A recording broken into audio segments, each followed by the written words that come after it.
Good morning, everyone. Welcome to your new day. We do begin with breaking news because Ethiopian Airlines says that investigators have just recovered both black boxes, meaning the voice and data recorder, from the crash site to try to figure out what happened. Boeing faces a lot of safety questions this morning because this is the second crash in just 5 months involving their best-selling passenger jet. Some airlines are now grounding the 737 MAX 8 after Sunday's crash. All 157 people on board were killed, including 8 Americans. Now the question is, will U.S. carriers follow suit? Major U.S. carriers use this new aircraft. Hundreds are in service, thousands are on order, and there are calls this morning to ground all of them.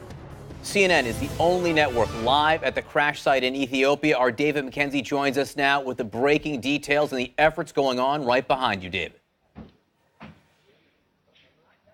That's right, John. Good morning. Just a short time ago, we had those flight data recorders, the voice recorders, taken out of the impact crater behind me. They would have dug it out with one of these large diggers, and then they rushed it off the scene into a truck that was waiting to take that. That will be a critical moment because they might now get a sense of what exactly happened when this brand new Boeing 737-800 plowed into this hillside behind me, killing all of those passengers tragically on board. And there have been terrible scenes here. Red Cross officials have been gingerly taking private belongings of people, placing it in a corner, and you just see the impact. The plane was ripped apart. There are even bits and pieces sitting behind me that are only maybe an inch big, metal just torn apart. U.S. ambassador spoke to us just a short time ago. He said that investigators from America arriving tomorrow morning, Interpol, will be leading the grim task of identifying the bodies in conjunction with Ethiopian and Kenyan officials. But the question is, why?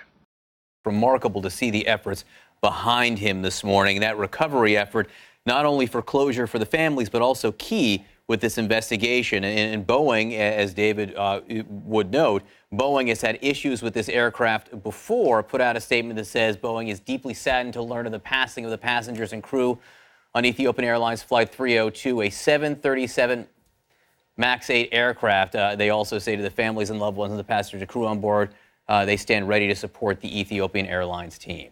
All right, we need to know much more about this. So joining us now is the former Inspector General at the U.S. Department of Transportation and CNN transportation analyst Mary Schiavo. Mary, nice to see you this morning. You've called this crash highly suspicious.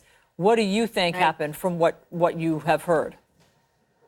Well, given the phase of flight where the plane was, the airspeed, at least the airspeed that's been indicated on various flight radar reporting sites, but of course it looks like the airspeed indicators were unreliable at the time, and the speed at which the plane experienced a difficulty, where it was, that they had a mechanical difficulty on board and were turning back, it looks very, very similar.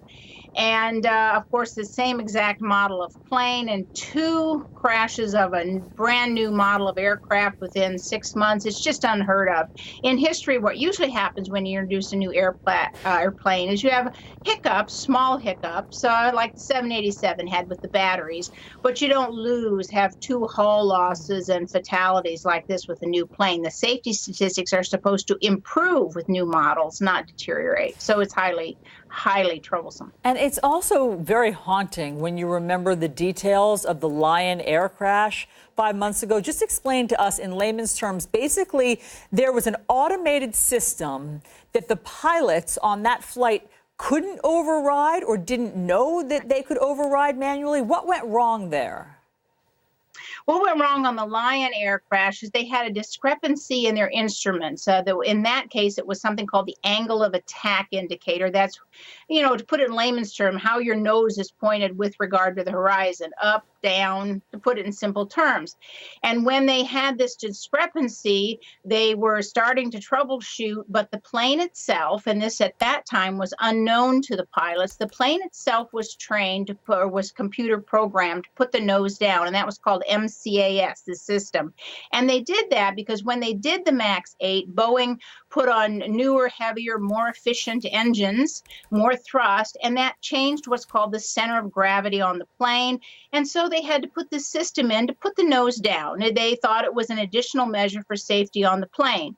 but pilots said they did not know about it. So that was Lion Air. Here, it's very similar, except some things aren't lining up. For example, there wasn't this porpoising effect of the aircraft. As the Lion Air pilots fought the plane, the nose went up and down. Here, at the very end, the plane pitched up dramatically, looks like an aerodynamic stall, and then plunged into the earth.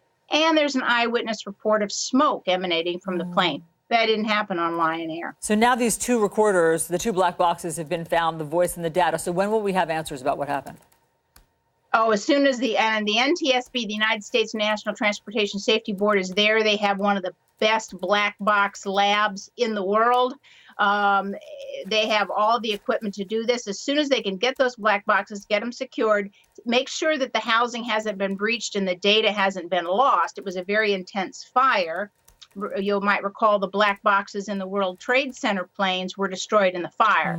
So they get that data unloaded. They will know from the cockpit voice recorder as soon as they hear it what was going on. And then the flight data recorder on this plane has approximately 1,000 parameters of data, different data feeds from the plane. They will know by the end of the week what happened, I think. Okay, so since we'll have answers in a relatively short time, should American Airlines, United Airlines, Southwest Airlines, the carriers here that use the 737 MAX 8 or Boeing ground this airliner until that happens? Well, I think they should, just as a matter of common sense. There are huge questions about this plane. They're already just, the websites are just exploding, telling passengers how to check to see if their plane is one of these planes and how to get off of them. So I think they need to get a handle on this, both the airlines and Boeing. And frankly, if I was at Boeing, I would step forward and do it. Because remember, if an airline or a manufacturer, if an operator takes the lead on, this would be literally a revoking of the airworthiness certificate. But if the manufacturer takes the lead and controls it, then they have more control about what happens to their certificate. Chances are it wouldn't get revoked and they'd have to reapply to the FAA. So by getting on top of it, they're way ahead. And, it could turn out to be something entirely different. But with two mechanical problems, the pilots have already said they had a problem with the equipment. Boeing's on the hook either way. So they should get ahead of it and do it. We will see if they take your suggestion today. Mary Schiavo, thank you very much for all of the expertise, as always. And if you're wondering, American, United, and Southwest all use this new aircraft. There are dozens of service in the United States at this moment, so it does have very real domestic implications. I mean, as she's saying, people are already, as you can understand, on the websites trying to figure out if their next flight is one of these 737 MAX 8s.